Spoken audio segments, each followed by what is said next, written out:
Bismillahirrahmanirrahim. Assalamualaikum warahmatullahi wabarakatuh. Kali ini kembali kita membahas para penafsir yang ada di era modern kontemporer. Alhamdulillahirabbil alamin wa bihi nasta'in ala umurid dunya waddin. Asyhadu an la ilaha illallah lahul haqqul mubin wa asyhadu anna Muhammadar Rasulullah as-sadiqul amin. Allahumma fasalli wa sallim mubarik ala khairal bariyah wa ala alihi wa sahbihil mujahidin at-tarihin amma ba'd.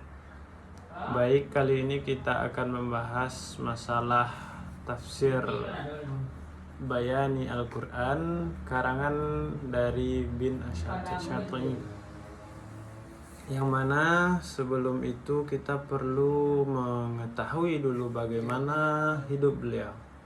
Yang pertama dapat kita lihat biografi singkat. Bin Sathi adalah nama pena dari Dr. Aisyah Abdul Ar-Rahman pada tahun 1913 sampai 1998. Beliau salah seorang akademisi, penulis dan profesor Mesir terkemuka di bidang sastra dan studi Al-Quran, yang dikenal julukan bin Shathi, yang berarti putri tepi sungai. Merujuk pada latar belakang kelahiran beliau lahir di tepi sungai Nil. Damietta beliau diakui secara internasional sebagai salah satu ulama wanita pertama yang secara serius dan sistematis berkontribusi dalam disiplin ilmu tafsir. Adapun kontribusi beliau yang terbesar, yakni dalam bidang ilmu tafsir, membuktikan kapasitas beliau termasuk orang-orang yang intelektual dalam ranah keilmuan Islam yang sebelumnya didominasi laki-laki, serta memperkenalkan pendekatan kritis terhadap teks-teks keagamaan. Yang kedua dapat kita lihat latar belakang historis kitab Tafsir Al-Bayani, yang mana kitab ini merupakan kitab tafsir Al-Tafsir Al-Bayani Al-Quran Al-Karim. Lahir di tengah arus gerakan Nahdah, kebangkitan pemikiran Islam pada abad ke-20, yang mana tafsir ini merupakan salah satu tafsir yang ikut memberikan respon terhadap tafsir-tafsir persoalan-persoalan ulama. Yang pertama dapat dilihat faktornya, yaitu menyatakan kegagalan tafsir klasik yang dinilai terlalu fokus pada dimensi fikih saja atau masalah hukum, yang terlalu banyak memuat Israiliyat atau riwayat-riwayat asing, sehingga di sini mengabaikan atau mengurangi keindahan bahasa dalam Al-Quran.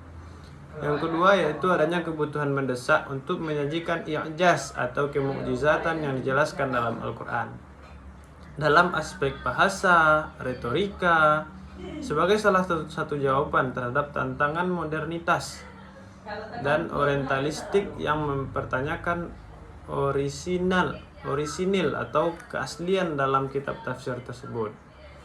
Nah, dapat dilihat ciri khas dan metode penafsiran. Yang pertama itu ciri khas tafsir bin Sathi. Coraknya itu corak sastra atau bahasa, adabi lughawi. Jadi fokusnya itu memang ke bahasa dan sastra. Corak yang berfokus pada analisis bayan atau retorika, serta membahas masalah kemukjizatan yang ada dalam Al-Quran.